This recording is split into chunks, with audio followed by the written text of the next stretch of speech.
Previously on Podcast Without Pretense. I really want the subtitle for Blade Runner 2 to be Replicants, Replican. No, why did I decide to drink 40 ounces soda before this show? I gotta go. So if you stream the Chromecast through the pass-through in the Xbox, then you can Chromecast to your Windows computer, and it works pretty well. It was a very technically savvy episode. Hi, I'm Jonathan Strickland. Hi, I'm Aya's actor. I'm going to rewatch that episode because that sounded like an interesting discussion. And I'm Eric Sandine. And together, we make the Geek Squad look like the Algonquin Round Table. Look it up. So, I wish I could say that today's episode would be the one where we finally have a discussion of the reconstruction of William Zero, a movie that for the past 4 or 5 episodes we have put off discussing. But from what I understand, one of our esteemed trio of hosts has yet to watch it. Did you stop taking the train, Ayaz, or is that like that what happened? You know, I have no more commute, so you can't watch these movies. You guys made me so upset I lost all my bandwidth. So the reason why, actually, I'm not going to make excuses about the movie, but I don't have a long commute. I'm only on the train for literally 9 minutes. It takes me 30 minutes to get there door to door, but the actual train time is 9 minutes. So I should be watching this in 9-minute intervals. You're right. And I could probably get it done in about 10 days. Or, in any of that this amount of time when you are home because you didn't have to spend all that time en route between work and home. Yeah, you think that, right? So I would think that. That's where I watched it, was at home. Here's the deal. So either we can do this show weekly, and we've done this 6 weeks in a row, and counting the episodes that we've on the previous ones, that means we've done like 12 episodes. That's true. 12 episodes in a row versus the movie thing. So the priority to me has been get the show going. Right? It's kind of like CPR, right? So once it's got a pulse, then reintroduce other concepts. I stand corrected. I'm so sorry. I apologize. Please bring to the podcast discussion the mountain of material you must have prepared in order to make sure this episode could go up. Hey, today. Listen, I can talk about the Peanuts movie. Thanks. How was it? No, seriously, I do. Did you enjoy it? Yeah, I mean, there's some concepts that are somewhat dated. I mean, at this point, Pigpen, right? Not exactly. I don't think Pigpen's PC. If you think about it, it's just like a dirty kid, and this kid should be reported to child services. I would think. Not a kid. The parents. He's just a kid. He's just a kid who attracts dirt. Like there are kids that just are always dirty. It's not that he's neglected at home. No, that's the thing. I think that's implied that he's neglected. He's poor. What? No, from the comic strip, you always got the feeling like because there was even one where they give him a bath and then like within seconds, dirt has attracted around him again. That's true. I guess I was looking. Did I drop? No, you're still there. But anyway, my video paused, so I wasn't sure. The movie as a whole was all right. It was, the same old story of Charlie Brown and the little red-haired girl, and some good character building moments for Charlie Brown and everything. So it was a standard, what you expected kind of movie. To pad it all out, they had Snoopy finding a typewriter and writing about his feud with the Red Baron. So that took up about half the movie. So it was intermittent between it. So it was. I don't think there's a need at all to see it in the theater. Unless you want to see it in 3D, which I guess you could do that at home too. So it was a nice little movie. So I doubt it's as good as the reconstruction of William Zero, which... No, I'm sure it's as good as the... I love you, Dan, who directed the reconstruction of William Zero. I'm sure it's a good movie. So that's my mountain of preparation, by the way. Well, I went to see the Peanuts movie. Yeah. Well, thank God you're keeping this show afloat. I give you a lot of shit, but then I haven't really done anything other than, played Fallout 4 for the last week. So I keep it afloat like a lead weight. That's what I do. Well, I guess then we'll hold off on the discussion for another week. I still have, I've got my translated review. Let me read the translated review at least, because that way at least I'll have it done. It'll give you absolutely no information about the movie, or very little at any rate. So I wrote my review. I didn't actually dictate it this time. I just wrote it into Google Translate and then translated it multiple times. And I kept choosing languages that are not related to one another. So I went like English to Arabic, Arabic to Spanish, Spanish to Chinese, Chinese to Russian, to Afrikaans, to English. So there's a lot of different leaps. So there might have even been another one in there somewhere, but I didn't write them down. I should have. Here's my review for the reconstruction of William Zero. So this is what you have to look forward to, Ayaz. The film Agent, but the name Agent in 2013, before heading to the original horror film of the first film and direction, and even changed. The main character is named William. It's coherent thought. His son kills accidentally in a car man. Twin brother William contribute to the second accident, which would wipe to restore the memory of William. But read the story. We found that not all, it seems, oppressive society and plans for revenge and debilitating condition in which the story develops. Sometimes the lack of attention and motivation of the hero of the film, sometimes a bit confusing. Finally, it is difficult to determine what the film is trying to say. That's almost verbatim what my final sentence was. That's like not bad. Yeah. Yeah. Yeah.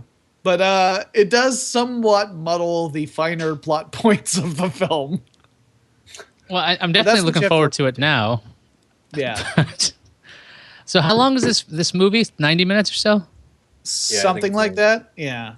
It's, it's well, I won't talk about it more until we have a chance to all kind of deconstruct the reconstruction of William Zero.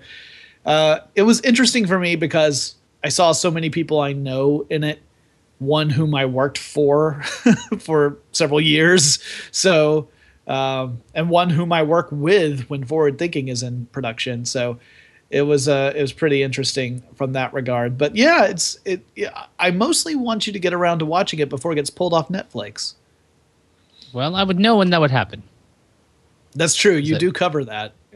Yeah, I covered that, and I would probably freak out a little bit when I'd see it, like, oh no, I should check the list. I guess 3 days. I'm sure there's a way to watch it by other means. Yeah, I'm sure. Do you guys ever watch the show Pushing Daisies? Yeah, I did when it first came out. Yeah, I watched it. I mainlined it on Netflix when it came out. I was one of those people who, as I watched on Netflix, I felt guilty for not having watched it when it was actually on the air because it was a charming show. Yeah, I liked the show. I actually watched it when it was on ABC. And this is just stuff I read today or yesterday, that there's an app called CW Seed, which is it's like the sister site to CW, which, full disclosure, is owned by CBS and Warner Brothers. I work for CBS. This show has nothing to do with CBS. But anyway, they are streaming all 22 episodes of Pushing Daisies on the Roku app for CW Seed. And after 2 weeks of that being exclusive, it'll be on iOS and websites and everything. So, if you like that show, like I do, you can watch all 22 episodes. I'm looking forward to seeing that. Probably watch that before I watch the reconstruction of William Zero. No, you're not. That's 22. That's nearly 22 hours of material. You will not watch that first, because those are hour-long episodes, as I recall.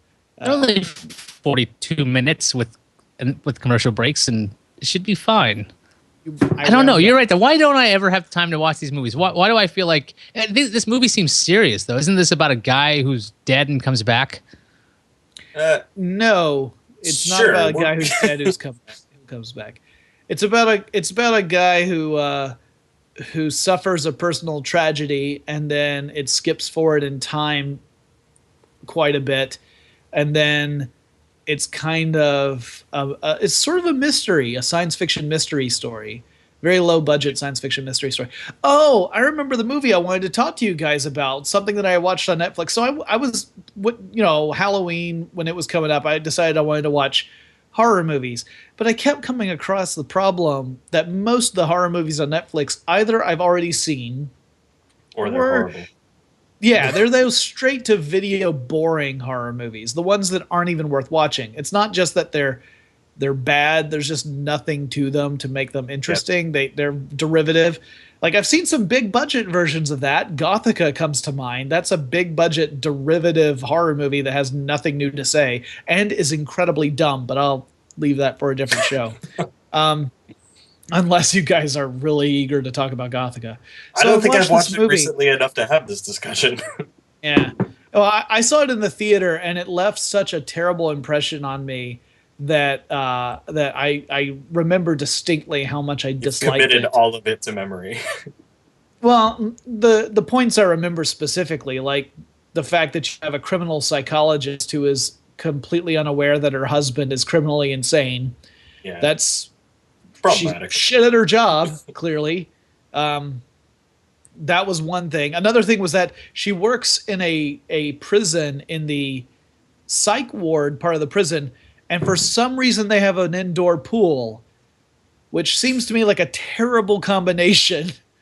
If you have criminally insane people and an indoor pool, that does not seem like that was a really smart move.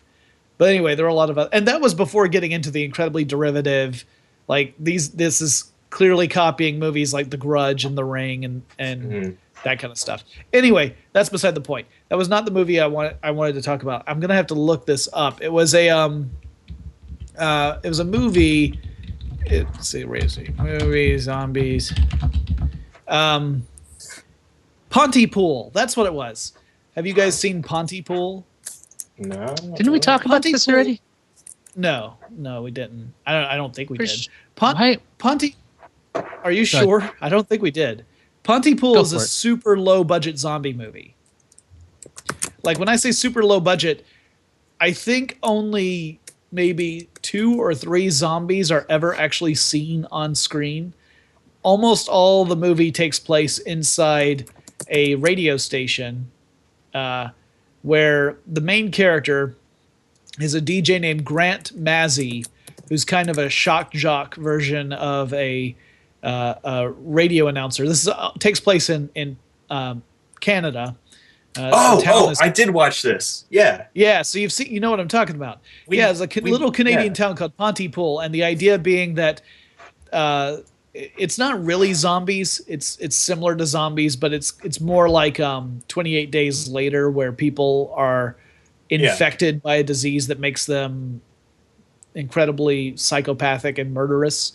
And in this case, the disease is passed. Spoiler alert! If you want to watch this movie, because it'll be ruined right now. It's a reveal that happens late in the film. And it really never makes sense. But the idea is that the English language itself is the vector that passes the illness.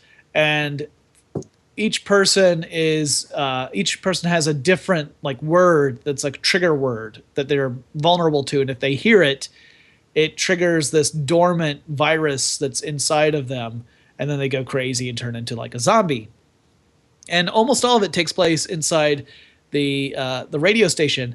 And it was a movie where I would say the first third to a half of it was pretty effective because they were so confined to the location. And you're just getting updates as people are phoning into the radio station.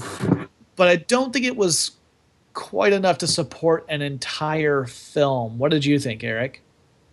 I think that's probably about right. You get about probably 30 to 45 minutes into it.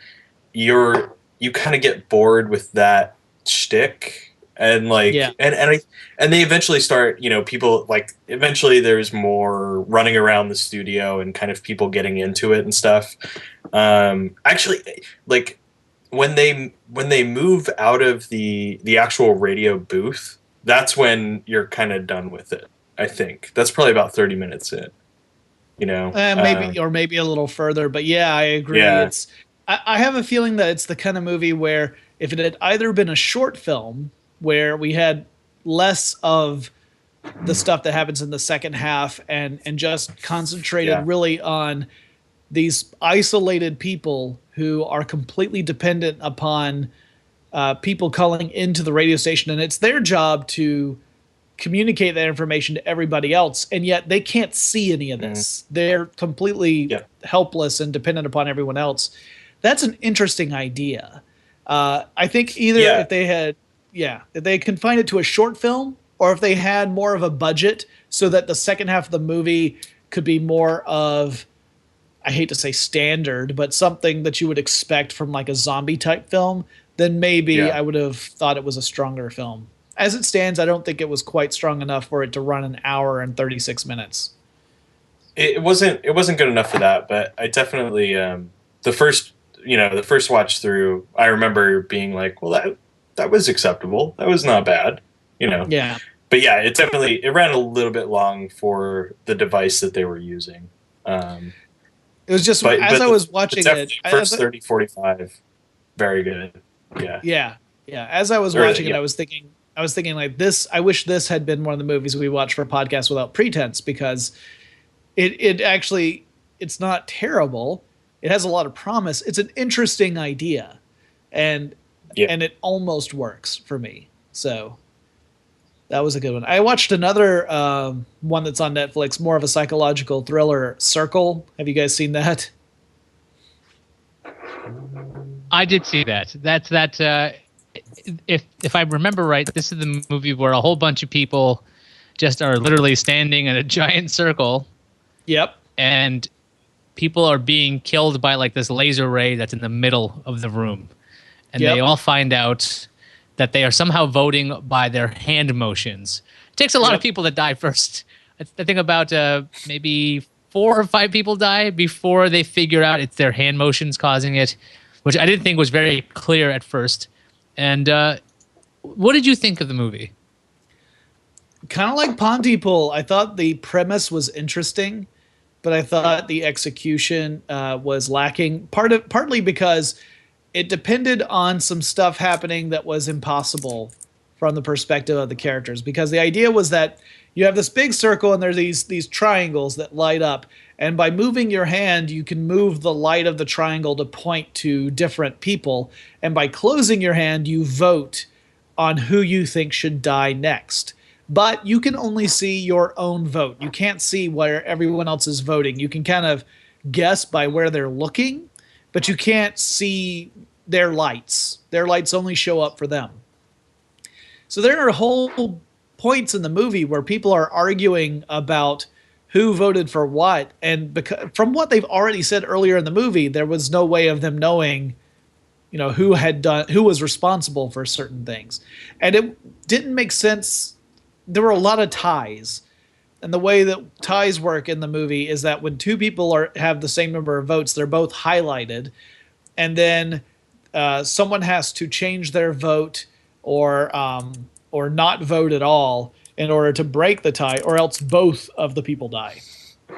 And they ultimately figure out that it must come down to just one person. Like eventually you have to get to a point where someone elects to die and the other person kills that person. Like, because if it comes down to 2 and they vote for each other, it's a tie. And unless someone steps down, both will die. So that's, the whole idea. And I thought it was interesting. I thought the dialogue was a little lacking. I thought some of the choices were awful. Like, there's certain characters I'm like, no, that asshole would be killed like immediately. Like, no one would feel bad. Like Mr. Businessman, he lasted way too long. Did you watch it with on? I'm looking at the cast list right now on IMDb, and all of the character names are so it starts with wife. Then we get to the lesbian, the college guy, the little girl, Eric, pretty girl, one-armed man, cancer survivor, the soldier, the Asian kid. That's exactly what the captions say too. The captions say like Asian kid. It says Asian kid, colon, and it says like, we should kill all the older people first. They would die first anyway, right? And I think he's actually the guy who does it in the movie. But like, that's another thing. You don't get all the characters' names. I thought it would be it reminded me of like a Twilight Zone episode. It should probably only be about 20-something minutes.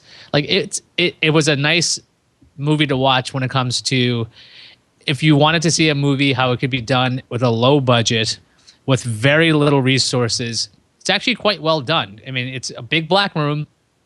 It's all these effects are done by there's some like downlighting or it's done in post, and this laser ray looks kind of cartoonish, but like it's good enough. There's really no explanation what happens to the bodies when people die. They just like get zapped and then they just disappear. There's a lot of one of them gets dragged off early in the movie. Like you see the hand gets highlighted and pulled behind them, and then they are dragged across the floor. But that only happens like one time, and I guess that's to establish, all right, after a certain amount of time, the dead are swept away. Yeah, it's not kind of like a video game. It felt like so the body dies and then it's like gone. But like exactly, that's not exactly how it works in the movie. But it's relatively fun. It just reminded me of an episode of Twilight Zone where you have a bunch of characters and they're locked in this big circular room, and there's like a clown and then there's like a ballerina, and eventually you find out, and spoiler for this very old episode, turns out these people are actually discarded toys. They're in a trash can, and that's why they can't get out because they're so small. And like that was a really interesting twist on this whole thing, because at the end of the circle, spoiler on the circle, one guy does get out, and then I think it's somewhat of a dissatisfying ending because he gets out and he joins like what 8, 10. Are there like aliens or something that are above head? I forget exactly. Yeah, no, there are it's UFOs that are flying overhead. So presumably, the circular room is an alien ship where it's an experiment where they're looking to see how people will respond to this stuff. So the implication is that the people that he walks up to are fellow survivors, meaning they too outlived 49 other people in their own respective ships, which also means that, you know, they may have made choices similar to his own, because the kid who wins, quote unquote, argues very strongly that one of two other people should come out the victor. It should either be a little girl who's like 10 years old or a pregnant lady. And then it comes down to the three of them, and he convinces the little girl to kill herself because he says that if it comes down to just the two of them, she may not be strong enough to sacrifice herself for the pregnant lady, and wouldn't want the pregnant lady to feel responsible for killing the girl. And so she does. You know, the whole time the kid's being Eric is being very sympathetic. And then at the very end, he votes for the pregnant lady instead of committing suicide. In other words, he kills the pregnant lady, going back on his promise. Like it was always an underhanded plan. But then he ends up tying with the pregnant lady's unborn child, and then has to vote to kill the child. So he not only kills the pregnant lady, but he kills her baby, and then goes to join the other survivors. Her belly like perfectly lands within one of the semicircles. There's another circle because everybody's in their own circle. So there's a circle of people, and each person is within their own circle. And if they step out of that circle, they will die. And if they're voted upon and they're all selected, they will die. So when this lady falls over, the pregnant lady, out of her circle, she tilts back, and then her fetus, or I guess her belly, because the fetus doesn't like come out or anything. Her belly. Yeah, that really changed the dynamic. It's not a David Lynch horror movie. the belly's over another circle, and so it like lights up because they're like, oh well, that's the way that's gonna go. And so I forgot the guy's name was Eric, who kills everybody. But it's what I was thinking at the end is like I would not aggregate with the other survivors because I don't want to be collected again with these sons of bitches, because they obviously can get out of this, and it's going to get more and more fucked up. I just assumed that the ones that are remaining are going to continue doing the circle, like, but just don't be easy to capture. Run. It's kind of interesting because the movie opens with everybody unconscious but on their feet in their own individual little circles. And then they wake up and they start having their conversation, wondering what the hell's going on before the first person is killed. And it takes a few minutes before someone says anything that clues you in that there's been an alien invasion. I mean, clearly they're in some sort of weird construct, but it could just as easily gone in a direction where it was something akin to Saw, which in a way it kind of was. Yeah. but because there's a I would think timer it falls in element. Yeah. I remember seeing the actual like who's starring. I'm like, oh, Julie Benz is in this. I like stuff she does. Let's watch this. As wife. Yes, as wife, Yeah, fake wife. as Spoiler wife. there too. Oh yeah, we've spoiled the hell out of this movie. There's no reason to watch it at this point. Again, though, if you want to know or at least want to see an example of a low budget movie with not a lot of resources and how to do one, this could use a stronger story or stronger dialogue. But for limited resources, it looks quite good and it's somewhat intriguing. So I think that's the only reason to watch it is to go, how do I make a movie with 50 people? Right. 50 people and one set. Because they only have one exterior shot at the end apart from that one set. The rest of the movie all takes place in one location. It's a Charlie Rose interview set. It's all black everywhere else. It's like, by the way, it's not like you see a ship around it. It's not like you see silver or like rooms or like windows or anything. It's black around them. So you do see some lights when it comes to, I guess, the pointing mechanisms are like, I'm voting for this guy. And the circles are backlit as red. Yeah, so you don't see a heck of a lot beyond the people. Because when they die and they fall off, apart from the guy who gets dragged away, you don't see much else. It's just a void. And so that's another good trick. Yeah, no, I think it was an interesting way to try and make a movie on a very limited budget. Also, I will say this, with only one or two exceptions, when people get zapped and they drop, it's really a convincing drop. Like, every single person fell in a very believable way in that movie, I think. Maybe one or two exceptions, but most people, like, they just crumpled, and it looked like someone had like the life had just been pulled out of that person because no one was doing like a crazy action movie being blast backward kind of jump, and no one was obviously crumpling into like a protective pose. So I was really impressed actually with that because I mean, as someone who's done stage combat, falling is hard.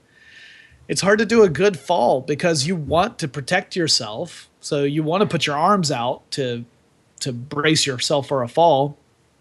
So making sure you don't do that and fall in a way that looks like you really did hit the deck is a bit of a challenge. I was actually really impressed by that. I know it's a small thing, but you see it poorly done in movies all the time. So particularly the movies we watch. There is something relatively amusing about this movie when it comes to the characters, because you'll have a guy like the police officer and he's saying, positive things about basically protecting people and how things are fine and like, I'm an honorable person you should listen to. And then right after somebody's killed, he'll say an amazingly racist thing to undermine his entire credibility. So everyone's like, fuck you, man. The amount of fuck ups by people who are trying to survive is so hilarious. It's like, you know what? I think I should survive because I'm a good person, and I think that I can provide a lot to society. And then they go zap, they kill somebody, and they're like, but I don't like these kinds of people. They have this pigmentation. It's like, why did you say that next? Don't say that out loud. You're trying to survive. Did nobody think that? It's like, no. Nobody's playing that one game until like just Eric, who decides to just kill fetuses. There's fetus. By the way, we don't mean Sandine. Well, yeah, different Eric, friends. Different. Let's Eric. make that clear. It's also kind of weird that in this movie, like there's certain sections where there are very heated arguments going on between people, and like the voting happens every 2 minutes, whether people are talking or not talking. And so there are moments where people are having a very heated argument and it's clear that things are coming to a head and it's time to vote. And some random person who's not even involved in the argument gets zapped. And you think, really? That person got enough votes to kill that person? Even though they weren't even involved in the argument that's currently happening? Like, that's fuck weird, that guy right? Fuck that guy for no reason in particular.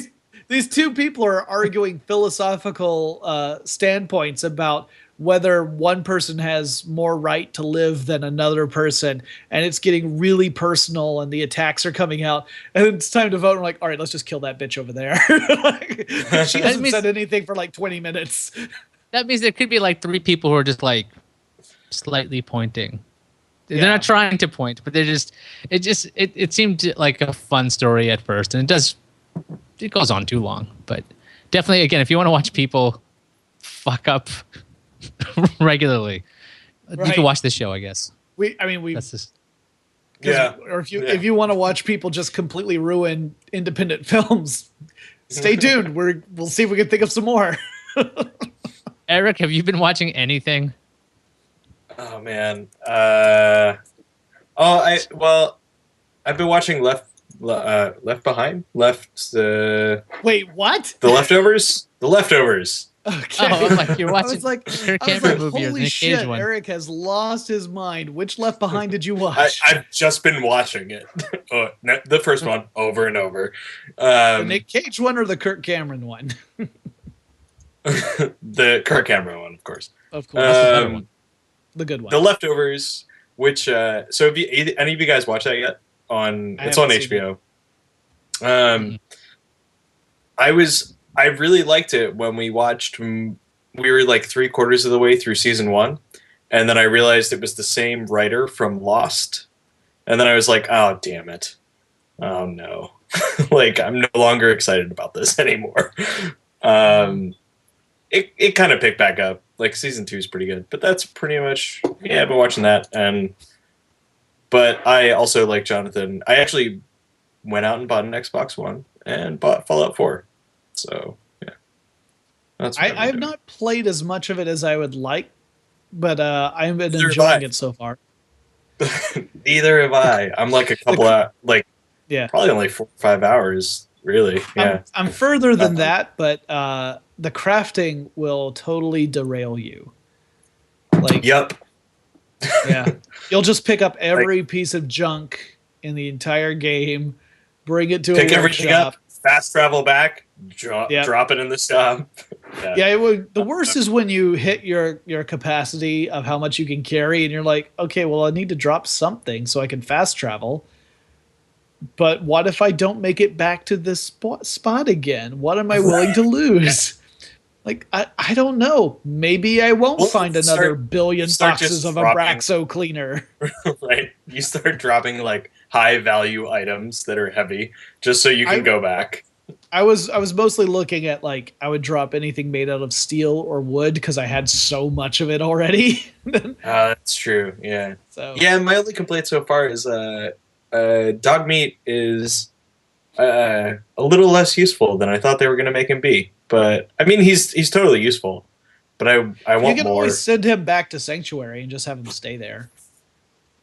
Yeah, I don't want him to do that. I mean, so I did watch one other thing, and it was not a horror movie. I watched With Bob and David, the Bob Odenkirk and David Cross series on Netflix. I just realized it was out, and I'm really excited. So don't say things. I'll say this: it's okay. There's some very good sketches in it. There's some very good ones. It's been how long? 10, a while since years. Mr. Show. Yeah. But I mean, it's not like there are terrible sketches in there or anything. It's just there's a few that it didn't do anything for me. There were some that I thought were genuinely really funny, including one that Brian Posehn is in that I loved. So it's definitely worth seeing. And there are only 4 episodes, so you go through it really fast. Yeah. Are they 30 minutes? I think so. That's really Yeah, so 2 hours and you're done. I just remembered it came out because I logged into Netflix and it's like, hey, watch With Bob and David. You'll love this. Yeah. But I listened to them on they were on Comedy Bang Bang last week, promoting it. Which, do you listen to Comedy Bang Bang? Do any of you guys listen to Comedy Bang Bang? I have not. That's a podcast? Really? Yeah. I thought it's a TV show. Comedy Bang.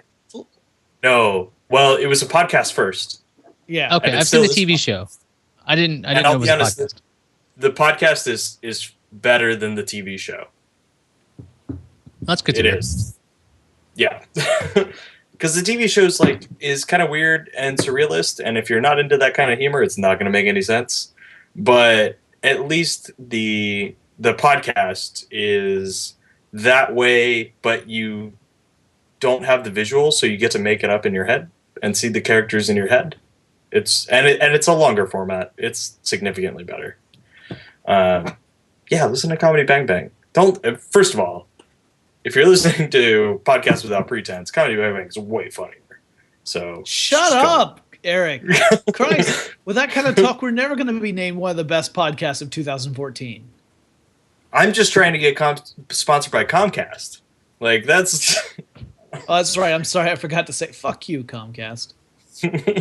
I forgot to throw that in there. It feels like a mask now. It's like, okay, when Comcast is mentioned, Jonathan, you must say, fuck you, Comcast. And also with you. And also with you. Yes.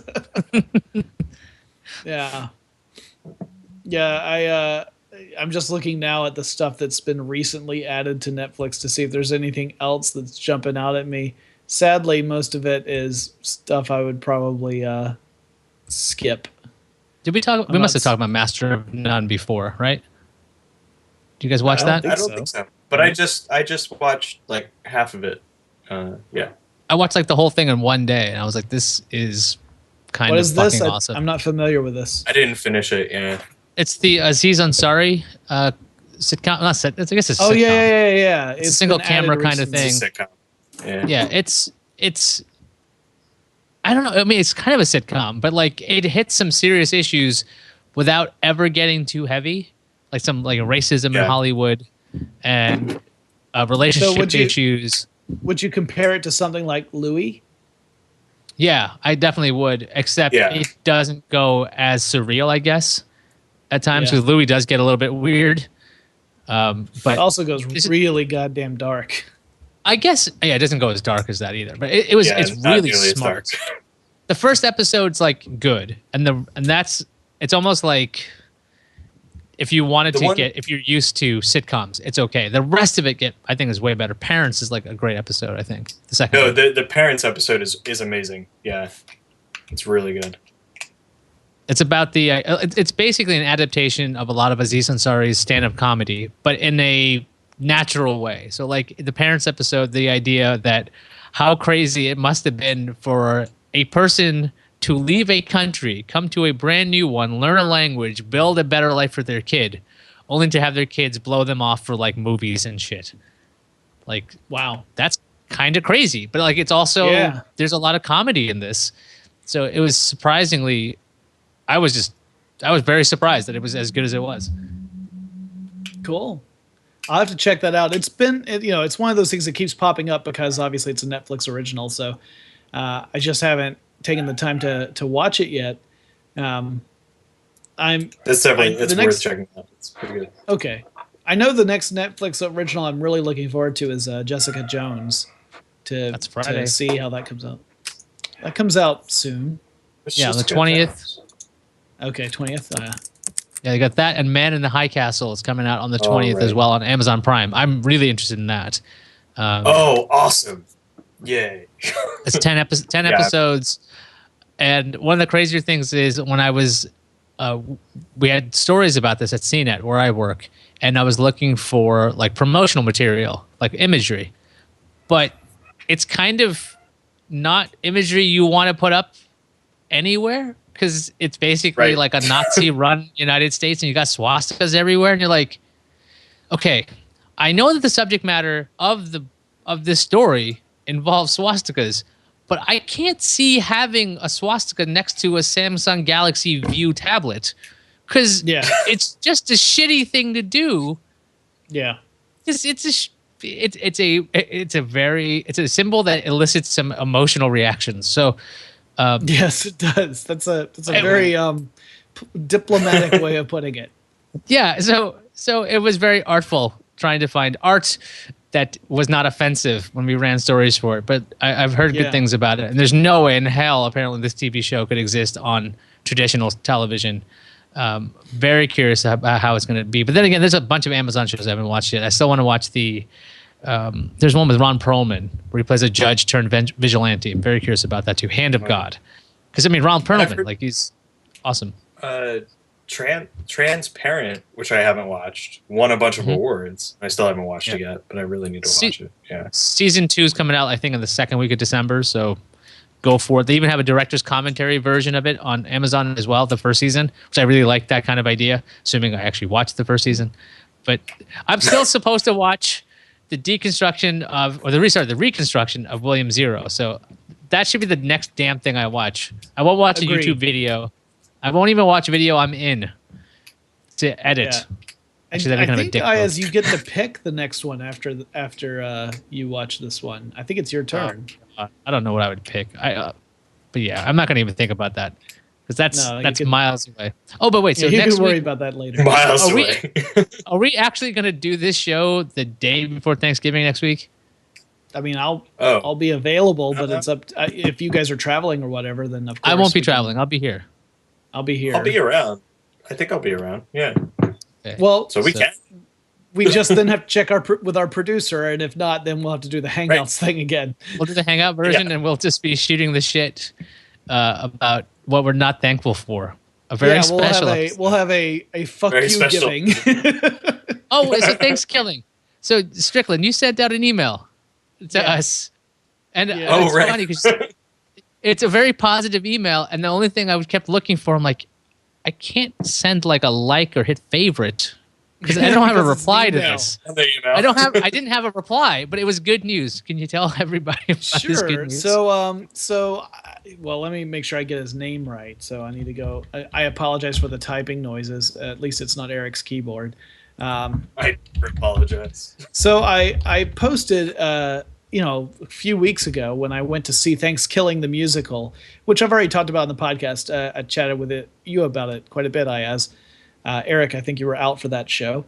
I talked about how I very much enjoyed the show, and I had tweeted that I saw it, and I said it was gloriously offensive and pretty true to the movie. And then I got a person favorited it, and I just, out of curiosity, clicked on the name.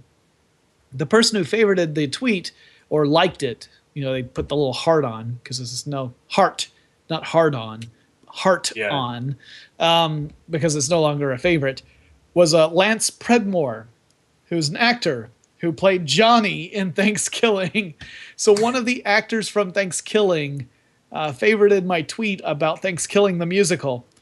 And I ended up writing to him and I said, I salute you, Johnny. Who was the other one who liked our it was the actress in Blubberella. Blubberella, that's right. The actress in Blubberella wrote to us, and also the director of the director of Blood Lake, Attack of the Lampreys. Yeah, right. Wait. Yeah, the director of Blood Lake, Attack of the Lampreys. I tweeted about how I hated that movie so goddamn much, and he favorited it. Yeah, that's right. Yeah, so we've had a few people connected to the films we have critiqued on this show. Eviscerated might be a better word for it. Oh, that's not. No, wait a minute. Now, I don't think we've ever been that cruel. I don't know. I don't know. No. I mean, I did notice, and I tweeted this too. I did notice that Amazon does in fact have Big Money Hustlers available. What? Oh, great! We watched Big Money Rustlers, the Insane Clown Posse Western. But this is Big Money Hustlers first movie, right? Yeah, this is their first. The one they did before they had a budget. This is the one where they practiced how to make a film, and they got better after that, right? That, as I recall, that's what we said when we talked about Big Money Rustlers. You know what I forgot to do? I forgot to listen to an old episode and pull quotes for you guys. I apologize for that. I fell short this week. I should have done that. I had listened to one. I'll tell you which movie I listened to, or which episode I listened to. I listened to the episode that we did for Senorita Justice, because I thought there would be tons of great quotes for it. I had forgotten that Eric didn't watch I was that watching movie. the film during the episode. He was watching the movie as we did the podcast. Because he was quoting, he's like, yeah, you know, that fight scene you were talking about really is that bad. And I'm like, God damn it, Eric. Yeah, so I had picked that one because I was sure there were going to be some funny ones. Then I started listening to it. I'm like, shit. So I apologize. I need to find a different one of the other movies. Yeah, that's okay. I can think of 2 or 3 other films just off the top of my head that are probably full of great quotes. So I'm just gonna listen to those later, and I'll start gathering them. You know, the other day I got to watch Kung Fury, which I'd never watched before. I'm sure you guys have seen it. I think we've talked about it before. Yeah. Eric, have you seen Kung Fury? Yeah. Well, and they just put it on Netflix, right? Yeah. Yep. The half hour. And I make the mistake to watch it with my son. So he's 5. Yeah, and like that's Kung appropriate Fury age for that particular piece. Yeah, Kung Fury. It's starting off and looks like an '80s cop movie spoof, and I'm like, okay, that's not so bad. But of course, when this one guy gets sliced in half with a sword, and it's not like the top half and the bottom half. It's like no, it's laterally. Yes, and then the person peels like a banana, and later on, I get an email from his mom. From child services.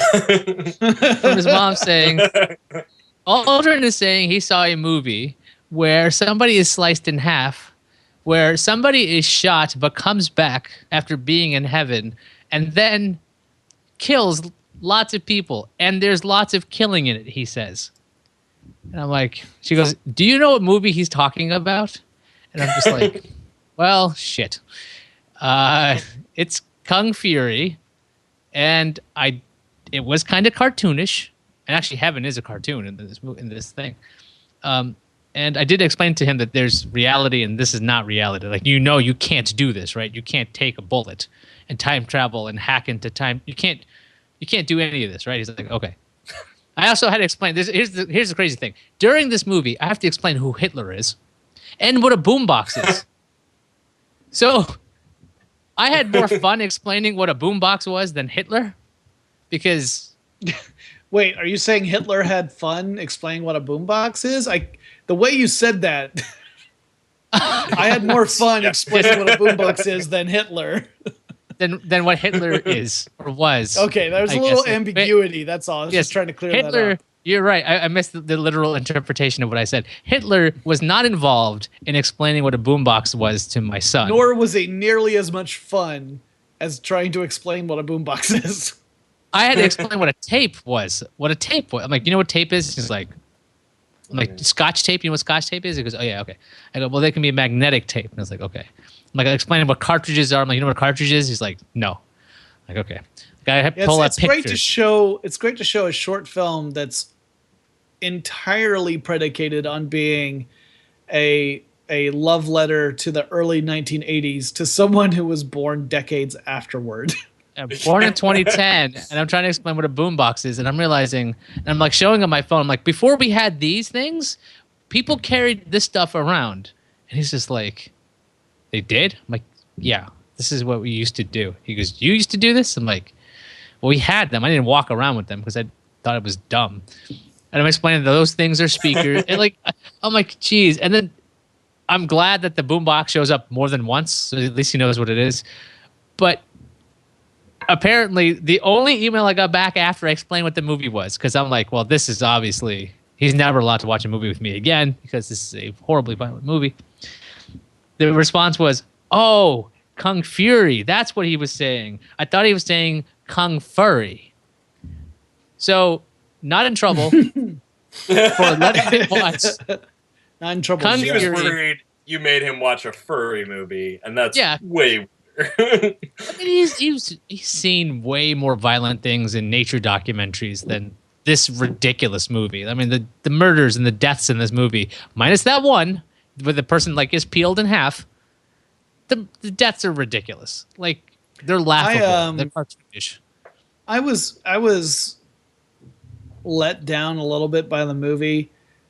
I felt like the movie exists best as a trailer. Like the trailer for the crowdfunding campaign was essentially all you needed to see. You didn't need to have the movie there because honestly, the movie was barely any more coherent than the movie trailer was. So it's not like you got significantly more connective tissue to make sense of all the stimuli that's flying around on the screen. And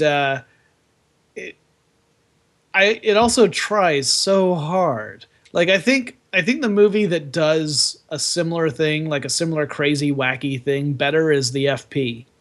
I think the FP did that more effectively. Yeah, that's true. The FP actually had like a real story, but a dumb story, but it was a real story.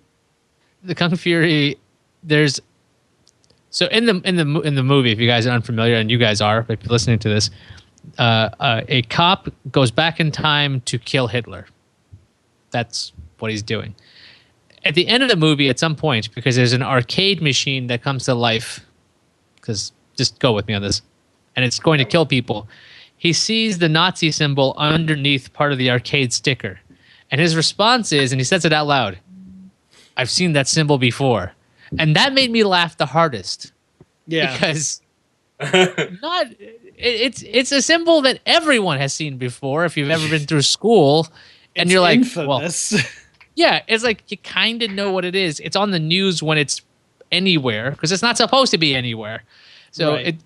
it's fun. I think it's a very fun movie. But again, maybe not for a 5-year-old. Probably not. I'd wait till like 7. Yeah.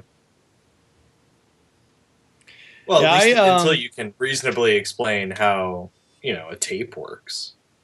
Yeah. There was some education. That's good. Yeah. So don't. It's only 30 minutes on Netflix right now, so that will not be the next movie I select. I don't know what I'm going to pick next. Maybe I'm kind of horrored out. Not horrored out. Horrored out. Yeah. Maybe we'll try some science fiction. Just don't pick a comedy. Bad comedies are too hard to watch. There was that movie Joe I wanted to watch. It's starring Nick Cage, and it's highly rated.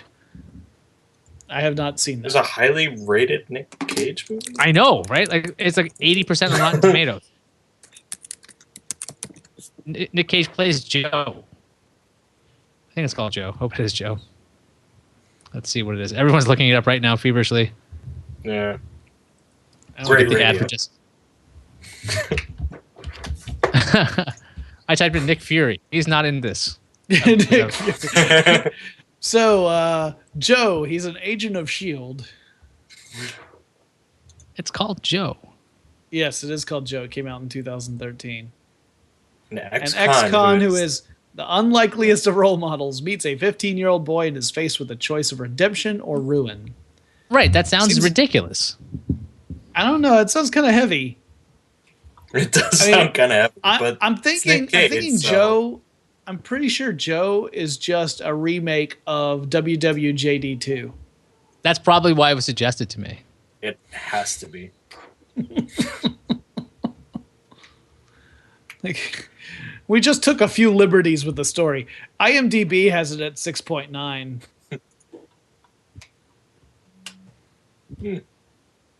It's only 117 minutes long, though, so... It's a long-ass movie. I don't think... I don't have to... It's only just shy of 2 full hours. Yeah, that's not going to happen. I should just assign some shitty TV show to binge watch, because that I can do. For some reason, if it's a 40-minute commitment at a time, I'm like, yeah, I can do that. But if it's 90 straight minutes, I'm like, no, I can't. I can't watch 90 minutes of anything. I was going to argue that for your selections, you might want to limit yourself to movies that are 90 minutes long or shorter. 90 minutes is a problem. Like if you pick a 2.5-hour movie, I will just be like, "Fuck you, Ayaz! You'll be the last person to ever watch this film." Yeah. And then Eric and I will sit there in dedicated time to watch a 2.5-hour movie. Sometimes we'll go back and watch stuff again so that we can take notes. Maybe what I'll do is I'll actually watch my pick before I tell you, and actually have my notes. It's like I actually watched the fucking movie. That's fair. What an idea. Yeah. The movie will be WrestleMania 29. You can all watch WrestleMania 29. WrestleMania 29. You're like this. There's no coherent storyline. It's like, right. There's like 20 storylines. That's You're not from a getting all couple this? years ago, too, right? Yes, I'm picking something random. No. Why? And we're not starting at 1. Just like when I like picking sequels. Only sequels. I mean, it won't start at 3 because that's like the most famous one. 17 is the most famous one. I think of 3 because that's the one where Hulk Hogan slammed Andre the Giant, It's true. which that's like the iconic moment in WWF history. It's like a thing that happened, Eric. Just go with it. Yeah. I know these names. They're people. I think I'm. It was a having big an deal. It email- was a really big deal at the time. I think I'm having an email argument with the PR person right now. Sorry, buddy. Maybe we should wrap Read this it out up. loud. It's about an NDA that I can't talk about until 6 a.m. Pacific tomorrow. So, no, but it's basically I'm being given half information, and they want me to post about it. I'm like, I'm not posting without full information. You know, because Reasonable. I'm responsible, and I have a name and credibility that I'd like to keep. So, yay! I didn't With say the that exception directly. of this show. What's that? I said with the exception of this show. Oh, this completely undermines my credibility, but it Right. does fill out my name a bit. Like, oh, he does that, and for some reason he does this shitty show called Podcast Without Pretense. These two lunatics. Anyway, I'm an internet famous lunatic. shall we look into the future, gentlemen? Sure. Next time on Podcast Without Pretense. Shit, guys. I accidentally watched the Nicolas Cage sequel, Jim. I finally watched Pontypool. That was the movie we're covering this week, right? Pontypool? Oh, shit. Fuck you, Comcast.